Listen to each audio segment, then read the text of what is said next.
Today, we're going to be doing our 2025 season preview for the Tampa Bay Buccaneers. Before we get into the video, make sure to leave a like if you enjoy, and if you're new around here, hit that subscribe button, and let's get into this preview for the Bucs. Now, first looking at their additions and losses, they actually didn't have much roster turnover really at all this offseason. I mean, they were already a very good team to begin with, so they didn't really need much roster turnover. But first, looking at the additions, they bring in Emeka Egbuka, the Ohio State receiver, who their first-round pick was. I really liked Emeka Egbuka coming into the draft. I thought he could have been the number 1 or number 2 best receiver in the class. I didn't think he'd get drafted as the number 1. I think we all knew that would be McMillan, but I think he has the potential to be the best receiver. I mean, you can always trust an Ohio State receiver to be good in the NFL. So I really like that pick.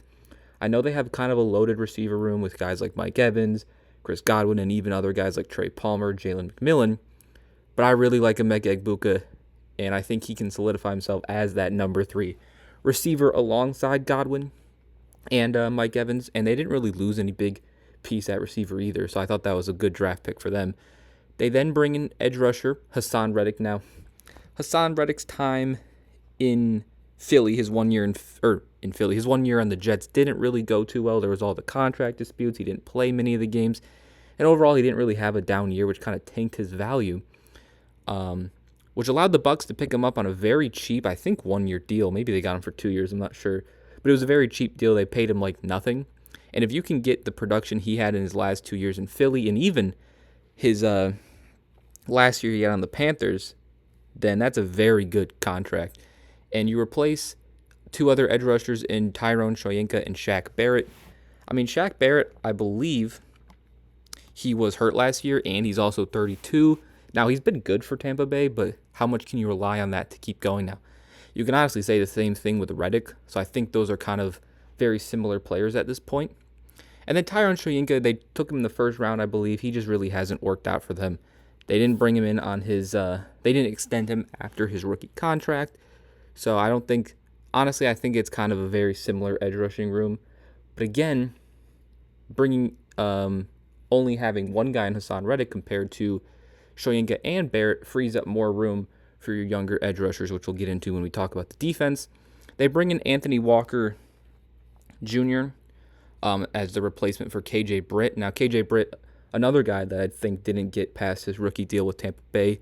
He's been all right for Tampa Bay. He's been a solid player, but I feel like Anthony Walker is more of a veteran guy, a more reliable player than Britt. Now, maybe KJ Britt can become a more reliable, better linebacker in the future because he is still like 24, 25, but I think with a team that wants to contend and win now like the Bucs do, I think getting a more veteran, reliable guy like Anthony Walker is the smart move. And then their last big addition in terms of guys that will probably see maybe a decent amount of playing time is Benjamin Morrison, the Notre Dame corner they drafted in, I believe, the 2nd round. He's a good player. I like Benjamin Morrison, and I like how he doesn't have to be one of the top corners on the team. He's, I think, a backup corner. I don't think he's a nickel. I think he's a boundary guy. So he's a backup. He's like their 3rd or 4th boundary corner, and I like that, to have him as your 3rd or 4th best corner. And then they lose 2 safeties in Jordan Whitehead and Ryan Neal. I mean, both were just okay for them. Nothing special. I think they were both actually injured this most recent season, but Ryan Neal has played good football for the Bucs before, and Whitehead, this was really his first year with Tampa, and he didn't play all the games, and he was okay. But kind of like losing out on Shaq Barrett and Tyrone Shoyinka, bringing in more depth for their young pass rushers, I like giving a bigger role to a guy like Tyke Smith, who I think has good potential. Again, another guy we'll talk about later when we get to the defense. But overall, it may have been an uneventful offseason for Tampa Bay, at least in terms of quantity of moves that happened. But I think it was an overall successful offseason because part of the reason why they didn't need to make many changes is because they already had a good team. They did extend Chris Godwin to a big contract, but honestly, it wasn't actually that big of a contract because he took a pay cut to play with Tampa Bay and stay on the Bucs. So I think that was a good move as well. So overall, I think they had a good offseason, even if it wasn't super eventful. Now looking at their offense, again, only really one change in terms of like guys that are going to play a lot, and that's Emeka Egbuka. Your other receivers are basically the same. Your O-line is the same. Your backfield, your quarterback room, your tight end room are all the same, and I think again that's a good thing. I mean, last year they had they didn't. I mean, sack wise, like sacks allowed, their numbers might have been a little high on the O-line, but it's a very good O-line, and I think it will be a much better O-line, mainly because of the continuity that they have. I mean, first of all, Tristan Wirfs, one of the best linemen in general in the league, so you don't have to worry about Tristan Wirfs. Even if he missed some time last year, you know what you're going to get out of Tristan Wirfs. Cody Mauch, their right guard, who they took in the second round, had a much better year 2 than he did year 1. So I like his progression going into year 3. Hopefully, your first round pick, I believe out of Duke, Cody Barton, can continue on the promising rookie year he had. Godecki is a solid tackle, opposite of Wirfs, nothing special, but just a solid tackle. Bredesen does need to be a little more consistent. He's probably their weak link on this O-line is Ben Bredesen. But when you're surrounded by Wirfs, hopefully a better Graham Barton, hopefully a continuing and developing Cody Mauch and a solid Luke Godecki, you can maybe either hide your inconsistencies or improve them because you're on a very good O-line. And I do expect this Bucs O-line to be much better in this sort of year 2 of the same O-line. I mean, quarterback, we normally talk about quarterback first, but there's not really much to talk about. Baker Mayfield finally has solidified himself as a franchise quarterback for a team. That Rams game that he had on Thursday night, I think it was, basically saved his career, and now he's one of the better quarterbacks in the league, arguably top 10 quarterback in the league, throwing for tons of yards, tons of touchdowns. We'll throw some picks here and there, but overall, you're not worried about Baker Mayfield as your quarterback. Your running back room, they have one of the better running back rooms, I think, in the league. First of all, Bucky Irving in his second year his rookie year, a 4th-round pick out of the draft.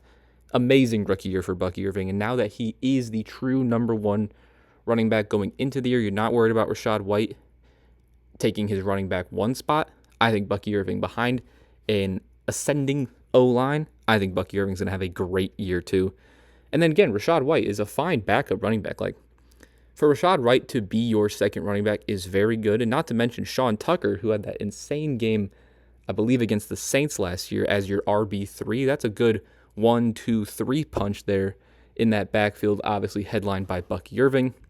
At tight end, you got Cade Otton, who had a very good year last year. I really like Cade Otton. Doesn't play with any gloves, which is crazy. Maybe that's why I like him. But Cade Otton, very solid tight end. And again, he's young too. He was drafted in 2022. This is a young offense outside of, I guess, the receivers, but that's getting younger too. Obviously headlined by Emeka Egbuka, who they took in the first round. I really like what I saw from Jalen McMillan and Trey Palmer as your receivers 4 and 5. Sterling Shepard's a solid veteran, and if Shepard's your 6th best receiver, that's pretty good. To have Sterling Shepard as your receiver 6, you'll definitely take that. I love the Tez Johnson pickup. Maybe he can provide you some juice with that speed he has. And then obviously Mike Evans and Chris Godwin. You know what you're going to get out of those two guys. It seems like Chris Godwin will be healthy to start the season, which is great, but him and Mike Evans have been one of the better 1-2 punches at receivers for a while now. And to surround them with young talent in Egbuka, McMillan, and Palmer, I think is perfect receiver room, honestly. I feel like all of them work well together. Their games mesh well together, and then you got all types of experience, all types of age. You got youth, you got veteranship. I think it's a very good receiver room. I'm really a big fan of this Buccaneers offense, and I think it will continue to get better. Basically, as long as the O-line gets better, their offense will get better, and I think their O-line will continue to get better. We'll see how they do with their new offensive coordinator, because they lost Liam Cohen to Jacksonville, so we'll see how that works out, but I think the offense will have a big year next year. Looking in at the defense now. Defense, slightly not as good as their offense. They did have their fair share of struggles last year, but I also think they had health issues last year to their key players, mainly Antoine Winfield, because their secondary was by far the weakest point of this defense. That's why I really thought they were going to draft a corner in the first round. They ended up taking Benjamin Morrison in the second, who we talked about earlier. But when you look at their secondary, and yeah, they had their down years, they gave up a decent amount of passing yards um, in comparison to the rest of the NFL. But again, their best player, Antoine Winfield, who is one of the best safeties in the league, he missed a decent amount of time last year. And outside of Winfield, who is now getting back healthy, you really liked what you saw out of Tyke Smith as a rookie in a smaller role. But now that Whitehead's gone, now that Ryan Neal's gone, he is now that number one strong safety next to Winfield, who hopefully again, or who is now healthy again. Jamel Dean, as one of your boundary corners, will always be a good, consistent corner. You know what you're going to get out of Jamel Dean as he enters year 6 or 7, something like that. Zion McCollum and Christian Izien have also showed a good amount of promise and a good amount of potential. It's a very young secondary, which is why I think when they had their injuries to Winfield, you kind of saw the secondary get a little worse towards the end of the year. But again, they're young, they're getting better. Winfield's back, and I think it will be, again, it wasn't the best year overall for the for the Buccaneers. I just got a Commanders notification, that's why I said that. But it wasn't the best year for the Bucs in terms of their pass defense, but I think it will improve again with the health of Winfield and with a young ascending secondary, similar to their O-line. Now, talking about their D-line, which is probably the strength of this team. First, the interior D-line, you got Logan Hall, Vita Vea, Kalijah Cansey. Logan Hall had a really good third year, and I think he should improve in year 4. Kalijah Cansey, while he hasn't played a full season yet, whether it's because of injuries or he's just not high on the depth chart, he can still get to the quarterback. He had 7.5 sacks in just 12 games last year, and he's only 23. I really like Kalijah Cansey. I really like his improvement. And then obviously you got Vita Vea in the middle, who's one of the better D tackles, nose tackles, whatever, in football. Elite at stopping the run. Very good as a pass rusher as well. Pro Bowler last year. And while his numbers aren't super high, maybe in terms of tackles or stuff like that, he still gets good sack numbers, and he rarely misses tackles when he's there. And again, one of the better nose tackles, interior D linemen in football. And to have him in between Logan Hall and Kalijah Cansey, who are young, ascending, I'm using this word a lot, ascending, young and developing and improving DNs, or 3-4 DNs, whatever. It's a very good 3-man D-line, interior of that D-line. Not to mention, you got Hassan Reddick on one edge, who, again, just two years ago, when he played a full season with Philly, was very good. And he was also very good his first year in Philly and his last year in Carolina. So if the whole Jets situation and all the contract stuff is that, if that is the reason he had a down year and he's actually still very good, pairing him alongside that D-line's great. And then alongside him, you have Yaya Diaby, who, while he had a slight down year in his second year, at least sack-wise, because he only had 4.5 sacks, he improved in almost every other advanced stat, like pressures and hurries and all those advanced type of stats for an edge rusher. He improved in those despite his sack numbers being down. And because he improved in that, he should get better sack numbers. Because the more you get to the quarterback, you're just bound to get sacks, right? So if you can improve your pressures, the sack numbers will come, especially for a 25-year-old in Yaya. I think he's 25, in Yaya Diaby. So to have Cansey, Diaby, and Logan Hall next to guys of Hassan Reddick and Vita Vea, similar to their receiver room, they have different types of players that play well together. They have the youth in that D-line, in that front seven, or not front seven, in that D-line. They have veteranship and just overall talent like Vita Vea. It's a perfect D-line room, just like they have a near perfect receiver room. Now, their off-ball linebackers, it's a little different for their off-ball linebackers.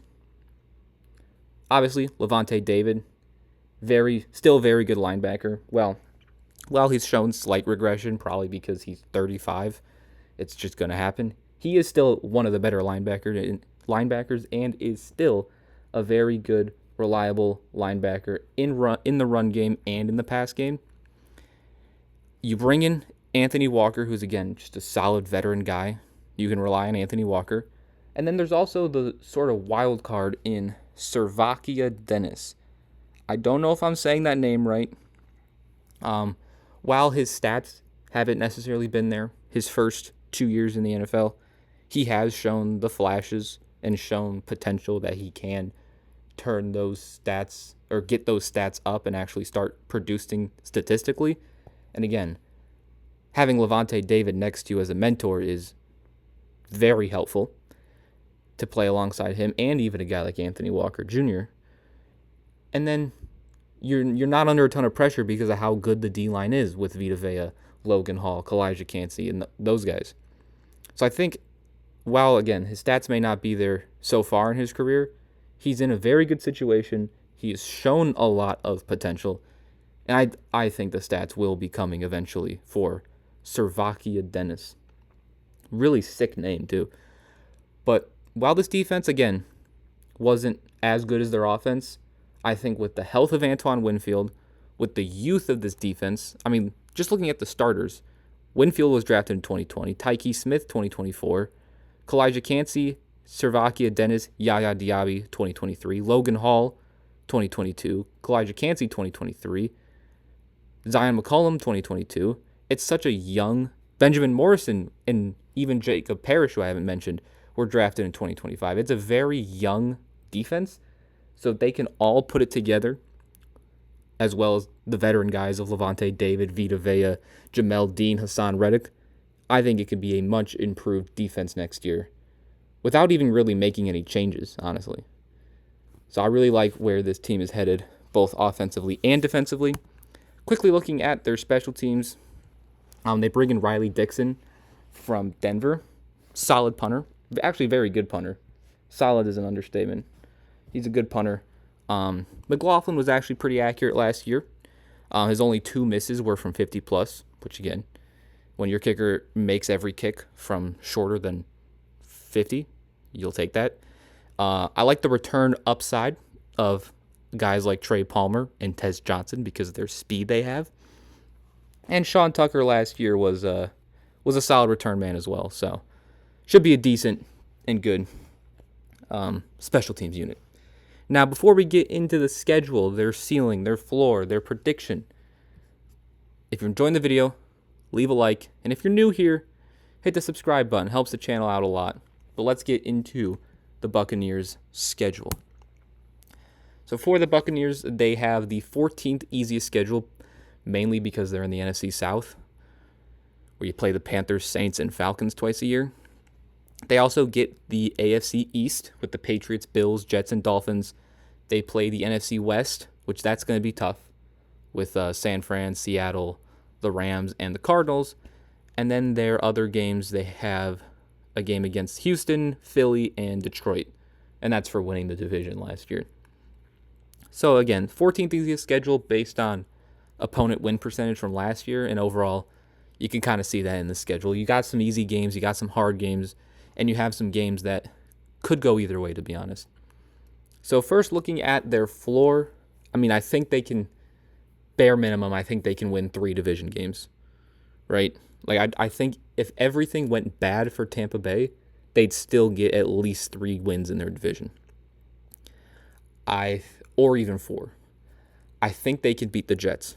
I think they can get 2 wins in the AFC East, beating the Jets, Patriots, Dolphins, or Bills. I think they can get 2 of those. So that's already 5 wins for their floor. And then outside of that, I think they can get a win or 2 in the NFC West, bare minimum. So that's 2 wins in the NFC West. That's 2 wins in the AFC East, and then 3 division wins. That puts their floor at 7-10. And again, this is their floor. I find it hard to believe that this Bucs team loses or wins less than 7 games. Now, their ceiling, I think, is also very, just like how their floor is pretty high at 7, I think their ceiling's pretty high as well, because I think they could easily sweep the NFC South. I think they can just get all 6 games versus them. I think they can win 3 games versus the AFC East. easily. So that puts them at 9 wins already. Then you have the NFC West, which I think is still going to be tough. I think that's still around 2 wins. It's a very good division. So I think that puts them at 11 going into Houston, Detroit, and Philly. And maybe they win more of the other games that I mentioned. I think their ceiling is at 13 wins. I think if everyone's healthy, which is the big if for literally every team, if all their young players continue to build on what we've seen from them early in their career, I don't see why this team can't win 13 games. Now, that does leave their final prediction at 10-7, which seems low, honestly, for Tampa. But while the schedule may be easy, I feel like there's a lot of teams on it that can be... The Falcons can have a good year. The Panthers could have a good year. Houston could have a good year. New England could surprise people. San Fran could go right back to where they were. Obviously, the Lions, Bills, Eagles are good. The Dolphins. Like, a lot of these teams could have mediocre seasons, but also could have really good seasons, which is why I think there's a decent variation in the Bucs' floor and ceiling. But overall, I have their prediction the final prediction at 10-7. That will conclude our Tampa Bay Buccaneers preview for the 2025 season. In the comment section below, let me know some of your thoughts on the Bucs season. If you want to check out our other previews we've done, the playlist will be linked in the description. You can also go find it on the channel, like homepage or whatever. If you enjoyed, make sure to leave a like and subscribe, and I'll see you guys next time. Peace.